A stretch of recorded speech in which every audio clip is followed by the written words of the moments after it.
बिस्मिल्लाहिर्रहमानिर्रहीम अस्सलाम वालेकुम and welcome to Luqman English academy. अच्छा डियर स्टूडेंट्स, आज की वीडियो के अंदर हम बात करेंगे पाकिस्तान नेवी के अंदर जो सेलर ब्रांच की न्यू जॉब्स अनाउंस हुई हैं, तो इनके अंदर आपका टेस्ट सिलेबस क्या होगा। आप में से काफ़ी सारे स्टूडेंट्स हैं जिनका ये क्वेश्चन बार बार आ रहा था। तो आज की वीडियो के अंदर हमने जितनी भी आपकी ब्रांचेज़ हैं, मैरीन्स है, टेक्निकल है, नेवल पुलिस है, एफएमटी है या किसी भी दूसरी ब्रांच में आपने अप्लाई किया हुआ है, तो आज की वीडियो के अंदर आपको टेस्ट सिलेबस भी बताएंगे और फिर इनका टेस्ट पैटर्न क्या होता है, यानी कि हर सब्जेक्ट में से किस किस सब्जेक्ट के कितने कितने नंबर आएंगे और इसका क्या तरीक़ेकार होगा। ये सारी डिटेल आज की वीडियो के अंदर हमने आपके साथ डिस्कस करनी है। वीडियो को आपने प्रॉपर वॉच करना है और इसको ज़्यादा शेयर भी करें, चैनल को सब्सक्राइब भी करें। और अगर आप में से वो स्टूडेंट जिन्होंने इसकी तैयारी करनी है, स्क्रीन पे आपको व्हाट्सएप नंबर नज़र आ रहा है, आप इस नंबर पे व्हाट्सएप करें। आपसे बाकी डिटेल जानने के बाद आपको फ़ीस के बारे में और बाकी इन्फॉर्मेशन आपको दे दी जाती है। तो अगर फ़ीस की बात करें तो इसमें 2 टीचर्स हैं और हम आपको 3000 के अंदर ये वो तैयारी करवा रहे हैं जो अकेडमीज़ 25 से 30 हज़ार के अंदर तैयारी करवाती हैं। तो आपने आराम से घर पे ही बैठ के तैयारी करनी, जब भी आपके पास टाइम हो आप इसको कर सकती हैं। और दूसरी बात ये है कि जो भी आपके टेस्ट हो रहे होते हैं, जो भी आपकी गाइडेंस होती है आपकी हर टेस्ट के हवाले से, वो फिर आपको प्रॉपर्ली अपडेट की जाती है। तो ग्रुप के अंदर फिर सारी आपको गाइडेंस जो है वो फ़राहम की जा रही होती है और आपकी जो प्रैक्टिस है वो भी इस तरीके से होती है कि आप अपने टेस्ट को आसानी से पास कर लें अगर आप अच्छी तैयारी करें तो। ठीक है? अच्छा, एक चीज़ तो ये हो गई। दूसरी बात ये है कि जो मैंने जो चीज़ें देखी हैं वो सबसे ज़्यादा आप लोगों को गाइडलाइन का प्रॉब्लम होता है। आपको पता नहीं होता कि हमने टेस्ट को किस तरीके से करना है और उसमें क्या-क्या चीज़ें आती हैं। तो आपने वीडियो को गौर से देखना है। इसके अंदर जो चीज़ें आपसे डिस्कस की जाएँगी आपने उनको लाज़मी। अच्छा स्टूडेंट्स, इस वक्त मेरे सामने एक आप देख रहे हैं ये ऐड है और ये थोड़ा-सा डिफरेंट ऐड है। जो आपके पास था ये वो वाला नहीं है। आपने क्या करना है, पाकिस्तान नेवी की वेबसाइट पे जाएँ, जहाँ पर जाके आपने अप्लाई किया था बिल्कुल उसी जगह पर। तो एक तो वहाँ पर ऑप्शन आती है व्यू ऐड की, दूसरा आपका नीचे आ जाता है एलिजिबिलिटी क्राइटेरिया। तो आपने क्या करना है, उस फ़ाइल को अपने पास सेव कर लेना है, वो आपके पास सेव हो जाएगी। आपकी जो फ़ाइल मैनेजर है वहाँ पर वो सेव होके आ जाएगी, ये डाउनलोड सेक्शन में आ जाएगी। तो वहाँ पर आपने इसको एक दफ़ा रीड करना है। ये मैंने चूँकि अभी आपको बताया, आपके टाइम सेव करने के लिए मैं वेबसाइट पे नहीं लेके जा रहा, मैंने तरीका आपको बता दिया। यहाँ वहाँ से ये मैंने सारी वेबसाइट से ये डाउनलोड की हुई है। अब इसके अंदर देखें, इसमें सारी डिटेल आपकी मौजूद होगी, आपका टेस्ट कैसे होगा, क्या-क्या चीज़ें होंगी, क्या-क्या आपने चीज़ों को मद्देनज़र रखना है। देखिए, इसमें सबसे पहली बात जो यहाँ पर आ रही है वो ये है कि ई टेस्टिंग। हम यहाँ से स्टार्ट करेंगे, बाकी चीज़ों का तो आपको पता है। ई टेस्टिंग इसको ज़रा समझ लें। सबसे पहली बात तो ये है कि जब भी लिखा जाता है तहरीरी इम्तिहान, पाकिस्तान नेवी में टेस्ट का मतलब ये नहीं है कि आपसे पेज के ऊपर कुछ लिखवाया जाएगा या आपने पेज के ऊपर टिक मार करना है, इस तरह से नहीं है। आपका कंप्यूटर के ऊपर टेस्ट होना है, ठीक है? यहाँ पर ये लिखा भी हुआ है, ठीक है? तहरीरी इम्तिहान कंप्यूटर टेस्ट होगा। ये आपका टेस्ट होगा और ये सारा एमसीक्यूज़ बेस्ड होता है। इन चीज़ों को आप समझ लें, बेशुमार ऐसे होंगे जिनको पता नहीं है। ठीक है? तो इसलिए मैं आपको ये सारी चीज़ डिटेल में आपको बताता होता हूँ कि आप इनको अच्छे तरीके से समझ लें। तो पहली बात तो ये है कि आपको ये समझ आ गई, ये ई टेस्टिंग जो है ये ऑनलाइन टेस्टिंग है और आपने जो सिलेक्शन सेंटर अपना चूज़ किया अपनी मर्ज़ी का और आपके पास जो स्लिप आ गई है, उसके ऊपर आपकी सारी डिटेल लिखी हुई है। आपका कंप्यूटर के ऊपर ई टेस्टिंग होगा, कंप्यूटर पे एमसीक्यूज़ बेस्ड टेस्ट होना है। ये तो आपको बात क्लियर हो गई। उसके बाद हम आ जाते हैं टेस्ट सिलेबस की तरफ। जिनका मैट्रिक जो है वो साइंस के साथ है। अच्छा, देख लें जिनका साइंस के साथ मैट्रिक है, उनके कौन-कौन से सब्जेक्ट होंगे। सबसे पहला जो उनका सब्जेक्ट है वो ज़हानत का इम्तिहान है, ये ऊपर लिखा हुआ उम्मीदवारों की ज़हानत का इम्तिहान, यानी इंटेलिजेंस टेस्ट होगा, ठीक है।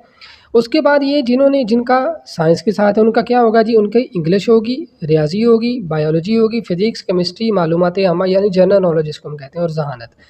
अच्छा, आर्ट्स की हुई है, तो आर्ट्स के अंदर कौन से सब्जेक्ट होंगे, उनमें इंग्लिश आ जाएगी, जनरल रियाज़ी आ जाएगी, जनरल साइंस आ जाएगी, मालूमात आमा और ज़हानत।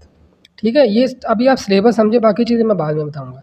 जिनका मिडल है उनका मिडल का बाद में आ जाएगा, ठीक है, वो आपका सारा यहाँ पर लिखा हुआ है। उसके बाद बाकी ये जो चीज़ें हैं वो मैं अगली वीडियो में जाके डिस्कस करूँगा भी इनमें क्या होना है, क्या चीज़ें नहीं, चूँकि हम सिर्फ बात कर रहे हैं तहरीरी इम्तिहान के हवाले से और टेस्ट सिलेबस के हवाले से। बाकी चीज़ें हम इनकी फिर बाद में डिस्कस करेंगे। तो ये चीज़ें आपको क्लियर हो गई हैं कि आपका कंप्यूटर के ऊपर टेस्ट होगा, क्योंकि बेशुमार मेरे से स्टूडेंट ये पूछ रहे होते हैं, तो मैं इसलिए आपको क्लियर कर रहा था। आपने जिन्होंने बायोलॉजी के साथ जिन्होंने किया हुआ है, और ये फ़ीमेल के लिए, फ़ीमेल का बायो का आपका टेस्ट लाज़मी होगा, ठीक है जी। अब हम आगे चलते हैं। एक और यहाँ पर बात ये अपने पास आप सेव करें, अपने पास रखें, इसको वीक के बाद पढ़ें, अच्छे तरीके से इसको समझें, इसमें क्या-क्या चीज़ें लिखी हुई हैं, ये आपके लिए ही ये सारी चीज़ें। और ये सारी चीज़ें आपको पता होना चाहिए कि ये क्या हो रहा है, कैसे हो रहा है और मतलब आपके लिए क्या-क्या टेस्ट होंगे, ठीक है? तो इससे अगली वीडियो के अंदर फिर मैं आपको सारी डिटेल बताऊँगा कि आपके सारे टेस्ट कौन-कौन से होंगे। बहरहाल अभी चूँकि हम टेस्ट सिलेबस के ऊपर हैं, तो हम टेस्ट सिलेबस को ही डिस्कस करेंगे। अच्छा, टेस्ट सिलेबस तो आपको समझ आ गया। अभी हम थोड़ा-सा डिफरेंट करेंगे इनके पैटर्न को कि पैटर्न के अंदर क्या-क्या चीज़ें। देखिए, सबसे पहली बात तो ये कि आपका जो टेस्ट होगा वो कंप्यूटर के ऊपर होगा और पहला जो आपका टेस्ट होता है वो आपका इंटेलिजेंस का टेस्ट होता है, ठीक है? कंप्यूटर पे आपने बैठना है, आपको बेसिक माउस चलाना आना चाहिए, बाकी कोई इसमें मुश्किल काम नहीं होता। मतलब कह लें कि जिसने कभी ज़िंदगी में कंप्यूटर के ऊपर नहीं बैठा, वो भी इसको ईज़िली कर लेता है, तो इस पे परेशान होने की ज़रूरत नहीं है।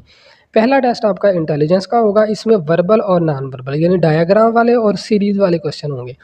उसमें क्या होता है जी, सीरीज़ वाले आ जाते हैं, एज रिलेटेड आ जाते हैं, ब्लड रिलेशन के, डायरेक्शन से रिलेटेड होते हैं, coding, decoding, diagram, math related होते हैं और परसेंटेज रिलेटेड होते हैं। जो हम तैयारी करवा रहे हैं उनके अंदर ये सारी चीज़ें हमारी कोर्स का हिस्सा हैं, उनके अंदर हम ये करवाते हैं।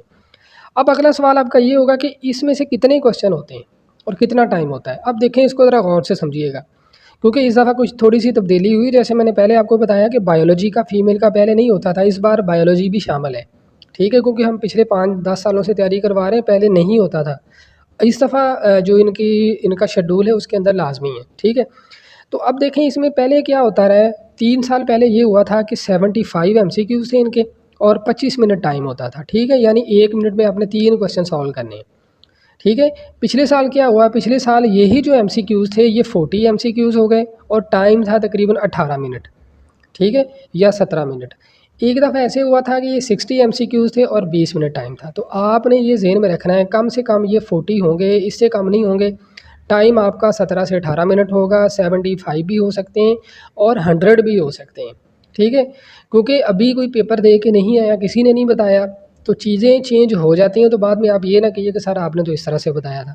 कंप्यूटर के ऊपर आपको ऑप्शन मिलते हैं, आपको सामने एक क्वेश्चन आ रहा होता है, नीचे उसके ऑप्शन होते हैं और उसमें से आपको जो ठीक लगता है वो आपने लगाना होता है, ठीक है? ये इंटेलिजेंस आपका, अगर आपका इंटेलिजेंस क्लियर हो जाता है, तो फिर आपको स्क्रीन पे मैसेज आ जाता है कांग्रेचुलेशन।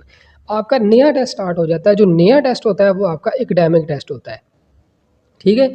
अब एकेडमिक टेस्ट के अंदर क्या चीज़ें शामिल होती हैं, इसके अंदर आपकी इंग्लिश भी है, मैथ भी है, फिज़िक्स भी है, केमिस्ट्री भी है, जनरल नॉलेज भी है और अगर फीमेल है तो उनके लिए बायोलॉजी। मैं बार-बार रिपीट कर रहा हूँ, ठीक है? ये चीज़ें आपको क्लियर हो गई हैं? अब सवाल, ये चीज़ें तो आपने टेस्ट सिलेबस में पढ़ ली। अब सवाल ये पैदा होता है कि इसमें से आपके कितने एमसीक्यूज़ होते हैं? अब देखें, इसमें पहले जो मैं अगर 3 साल पहले की बात करूँ तो उसमें थे 75। इसमें जो टाइम होता है वो ज़्यादा दिया जाता है। यानी इसमें टाइम इतना होता है कि 1 मिनट में 2 क्वेश्चन आपके सॉल्व हो जाएँ, ठीक है? या इससे भी ज़्यादा टाइम दिया जाता है। अगर 75 एमसीक्यूज़ होंगे तो आपको जो है ना वो तकरीबन 40 मिनट के करीब आपको टाइम मिलेगा। ठीक है, लेकिन पिछले साल क्या था, मैं पिछले साल की बात करूँगा। पिछले साल थे इनके 40 एमसीक्यूज़ और जो टाइम था 25 मिनट के करीब था या 20 मिनट के करीब था, ठीक है। एक दफ़ा इनके 60 भी आए हैं, 30 मिनट का टाइम था, ठीक है।